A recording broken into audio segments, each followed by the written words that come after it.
Come with us on a unique adventure as we talk with Arya, an orca who's experienced life from many angles, from the wide, open ocean to captivity and back again. In our conversation, Arya sheds light on the fascinating lives of her species, often known as killer whales. Get ready to dive into a world of intellect, intricate social systems, and human-orca interactions.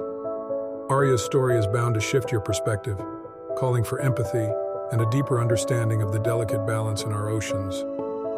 This is not just an interview, but a journey of resilience and mutual learning, ringing with the harmonies of life beneath the sea.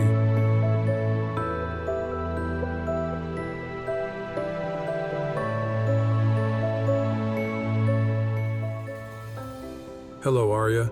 Thank you for meeting me here today. Hello, Kai. The currents carry my greetings to you. Are you ready to plunge into the depths of my life? Yes, absolutely. Let's start with the present. You've experienced both life in the ocean and captivity. Could you describe your current surroundings to me? Back in the boundless blue, I can once again call myself free. Here, under the gleaming blanket of stars and the pulsating glow of the aurora, I find the essence of life. Do you hear it, Kai? The melody of the ocean, the eternal symphony each wave plays. It instills a calm, an understanding of the universe's rhythm that the world of humans seldom offers. It sounds like a beautiful but also challenging environment to live in. How does this affect your daily life? There's a balance between beauty and challenge, between the known and the unknown. The sea can be capricious. Waves of joy can quickly transform into storms of uncertainty. Yet, this is where I belong. It is here I hear the songs of my kin. It is here I play with my friends. You mentioned your kin and friends. What's life like with them in the ocean? An orca's life is deeply intertwined with the pod. We learn, hunt, and play together. We learn from the eldest, and we care for the youngest. While I have wandered alone, it is with the pod that I feel most at home. It sounds like a rich and interconnected life, Arya. It's fascinating to hear about your world before human intervention. Could you share more about how you came to be in captivity? That's a chapter of my tale that sings of both curiosity and loss. You see, we orcas have always been fascinated by the boats that glide across the surface. Their mysterious mechanical movements, so different from our fluid dance with the currents, drew us near, evoking a playful intrigue. I see. So you would interact with these boats? Indeed. In our youthful zest, we would often swim alongside, playing in the wake they left behind, our bodies shimmering beneath the sun-dappled waves. They were strange, intriguing elements in our world, but we couldn't fathom their true purpose or the unfamiliar beings who navigated them. Then I imagine the day of your capture was quite unexpected. Yes. The day was as any other, filled with the playful pursuit of boats. But this time, the shadows of the vessels grew larger, and the rhythm of the sea was disrupted by a harsh mechanical sound. Before we knew it, the playful chase took a chilling turn. That sounds incredibly traumatic. Can you share more about what that felt like? Fear washed over me like a cold current as I found myself trapped in their net. Pulled from the world I knew, I was plunged into an alien realm. It was a drastic departure from the vastness of the ocean into a confined space, surrounded by hard, unforgiving walls.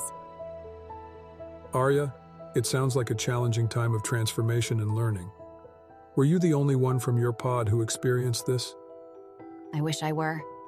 My younger brother Orion was swept up in the same chilling tide. We were both plunged into this unfamiliar world together. I remember the courage that shone in his eyes, even as he struggled. Amidst the chaos and my own panic, he was my rock. His voice, filled with a calm determination I had never seen, said, "It will be okay, Arya. We will find our way back to the sea." But alas, our journey to the land of steel and glass was harsh. Orion sustained injuries during our capture, and the long, arduous journey exacerbated his condition. Despite his struggle, his words to me remained steadfast and comforting until the very end. He didn't survive past our arrival. I'm so sorry to hear about Orion, Arya. It sounds like he was incredibly brave. Yes, he was, and his memory still gives me strength. In the darkness of those times, his spirit was my beacon. It's a memory that's steeped in sorrow, yet holds a gentle flame of courage that I carry within me. Arya, if I may ask, how old were both of you when this happened? We were but youths. I had seen 10 summers, and Orion, being the curious and adventurous soul that he was, had seen only 7. Our understanding of the world was still shaping, and then came this abrupt plunge into an alien existence. It's clear that your experiences, both free and captive, have shaped you deeply. Let's explore more about your time in captivity and how your view on freedom versus captivity evolved. Yes, prepare yourself to delve into the depths of our existence, where the lines of freedom and captivity blur and converge. Would you be able to tell me more about your initial experiences in captivity? How was it different from the life you knew? Oh, it was a world away from the ocean. The echo of the sea, the murmuring currents, the chorus of the creatures, all replaced by a sterile silence, interrupted only by the echoes of human voices and the harsh mechanical hums. It was a box of blue, surrounded by a world of concrete and metal. That's a poignant description, Arya. Could you elaborate more on your first experiences of this transition? Certainly. Well, you must understand that the ocean, in all its vastness, is a place of boundless freedom for us. We Orcas are used to covering vast distances, feeling the strength of currents against our skin, the thrill of diving deep into the abyss, the joy of bursting through the surface into the open air.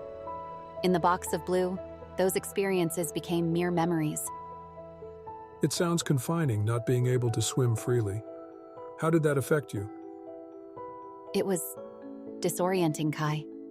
I remember the first time I attempted to dive deep and touched the cold, hard surface below. The sense of space, the sensation of distance, was suddenly gone. And then there was the silence. It was not the silence of the deep sea. It was a silence that weighed heavily on you. That sounds incredibly challenging. Did you miss anything else from your life in the sea? The open ocean is alive. The chatter of dolphins, the calls of distant kin, even the soft whispers of the fishes. Everything contributes to the melody of life in the ocean. In captivity, that symphony was replaced by a dreadful monotony, an unchanging rhythm. In the sea, even the taste of the water changes with the seasons. But there, it was always the same. I found myself missing those simple joys of life in the ocean. Even things like chasing my own trail of bubbles or leaping high to greet the morning sun. It's interesting how some aspects we humans take for granted can have such a profound impact on your experience. What about the humans you encountered? Did they change the way you viewed our species? The humans. A complex puzzle they were. Unlike us Orcas, they communicated in such an array of sounds and movements. It was both fascinating and overwhelming. As time went by, I started to recognize patterns, intentions, even emotions in their actions. Some showed kindness, offered gentle touches and soothing sounds. Others, well, they were there simply for the tasks, their minds elsewhere. Interesting, Arya. So you were able to perceive kindness in some humans despite the circumstances. Could you describe these encounters a bit more? What made them different?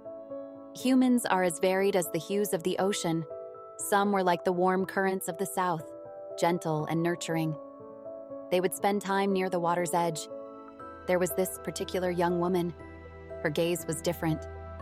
In her eyes, I saw a reflection of my own longing, a shared desire for a world beyond these walls. It must have been a unique bond, forming such connections in captivity. In what other ways did humans communicate with you? There were those who used tools, colored shapes, and sounds.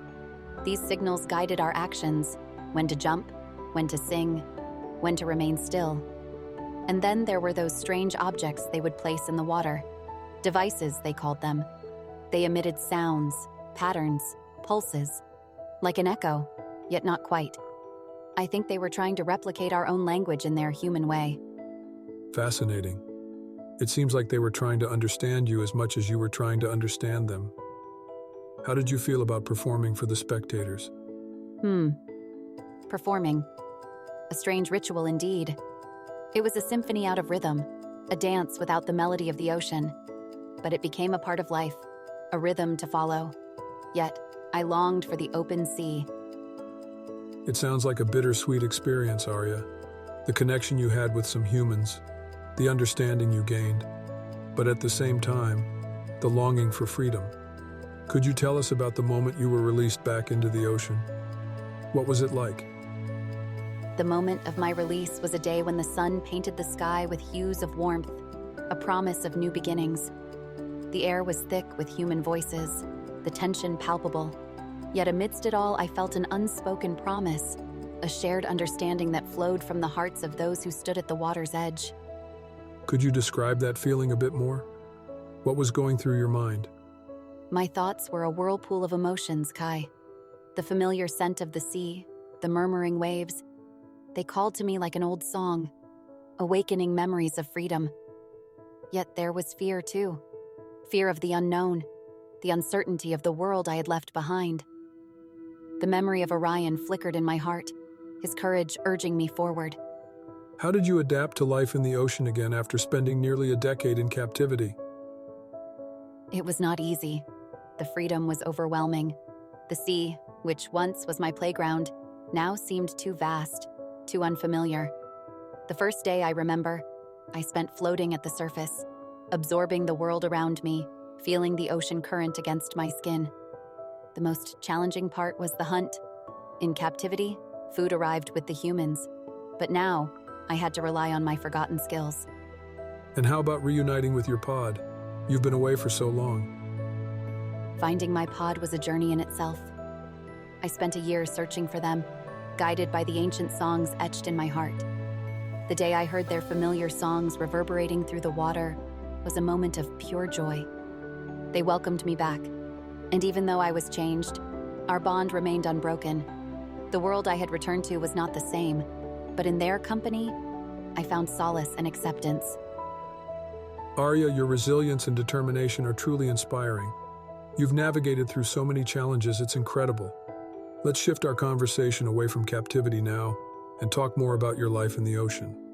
Now, when you encounter humans in your natural habitat, what are your thoughts? How do you perceive us? Well, that's a fascinating question. Humans are peculiar creatures to us. Unlike the familiar faces of the sea, you stand out. We see you sometimes, aboard your vessels, casting curious glances our way. We feel a mix of fascination and caution.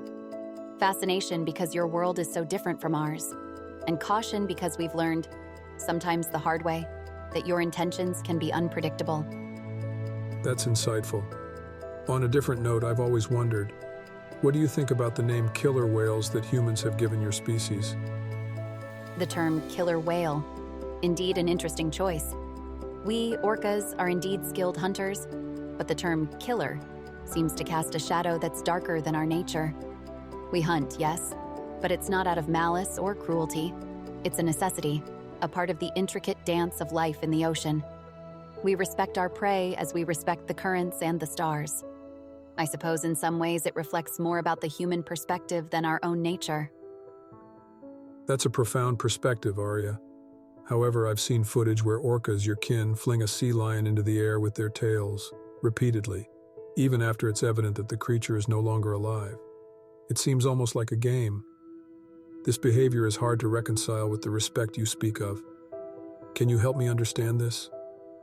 The dance of death, as it is sometimes called. I understand your concern, and it is not without merit. From a human perspective, it can seem brutal, even cruel. But let me share a broader perspective. In the ocean, we are both students and teachers. Such displays are often ways in which the older, more experienced members of our pod teach the younger ones hunting techniques. The act that you describe, while it may seem excessive once the seal is no longer a threat, serves as an important learning process for our young. It's not about disrespecting the prey, but ensuring the survival of the next generation. And yet, I understand that this might be difficult to reconcile. Just as I find some human practices puzzling, you might struggle to understand ours. That's the challenge of viewing one species' behavior through the eyes of another. Indeed, Arya. There is so much wisdom in your words. Speaking of survival, do you encounter any dangers in the ocean apart from humans? Are there any creatures you see as a threat, Or do you consider yourselves at the top of the food chain? Kai, the ocean is a realm of harmony, but even in harmony, there are struggles and challenges. Yes, we orcas are considered apex predators, but that does not make us invulnerable. The great white sharks, those swift mariners of the deep, can be a threat, especially to the young and the weak. Yet, even they tend to give way to a pod of our kind. It's truly a different world beneath the waves. You have a remarkable ability to communicate with us. Could you tell us a bit about your own language? How does it work? That's an intriguing question. Our language, if you could call it that, revolves around a complex composition of clicks, chirps, and whistles. It's an incredibly rich and diverse way to express ourselves. Each sound, each whistle and click carries meaning, much like how humans use words, intonation, and sentence structure. Fascinating. And can you understand the language of other orcas even if you have never met them before? There's a certain similarity in the sounds we make, yes. We have what some might call dialects, unique to our pods or families. The understanding is not perfect. The nuances might be lost, but we can often infer broad strokes. And what about dolphins? They are a different kind of cetacean. Can you understand any of what they say? The dolphins, our playful cousins. Their speech is quite different, closer to a song than our clicks and whistles. The specifics elude me, but I sense their joy, their curiosity, much like my own. The sea, after all, is not as vast as you might think. Speaking of which, how do you navigate the vastness of the ocean? Well, Kai, the sea does not reveal her secrets to those who do not listen. She sings her song through the currents, the temperature shifts, the ebbs and flows. We orcas, we are fluent in this language. We also use our echolocation, a gift of the sea herself, that allows us to see with sound, to paint a picture of the world around us. Sounds like an extraordinary way to experience the world. One last question, Arya. What is the most important lesson the sea has taught you? The lessons of the sea are as vast as her depths. If I were to choose one, it would be this. The sea teaches us respect. Respect for the balance of life, for the harmony of existence. She reminds us that every creature, every current, every whispering wave has a purpose, a place in the grand symphony of life. And she teaches us to listen, Kai, to truly listen. For only when we listen do we understand. And only when we understand do we truly respect. Such profound wisdom, Arya. It's clear that the sea and your experiences have shaped your perspectives in a way few of us land dwellers can truly comprehend. Your words bring a unique and valuable insight into understanding the intricate balance of life in the ocean, and indeed life itself. Thank you for sharing your story and your wisdom with us, Arya. It's been truly enlightening. Thanks for joining us on this journey with Arya the Orca. If you enjoyed, hit the like button and subscribe to Starlit Journeys for more unique stories. Follow us on social media for updates. And remember, true exploration is not the land it covers, but the journey it inspires. See you next time.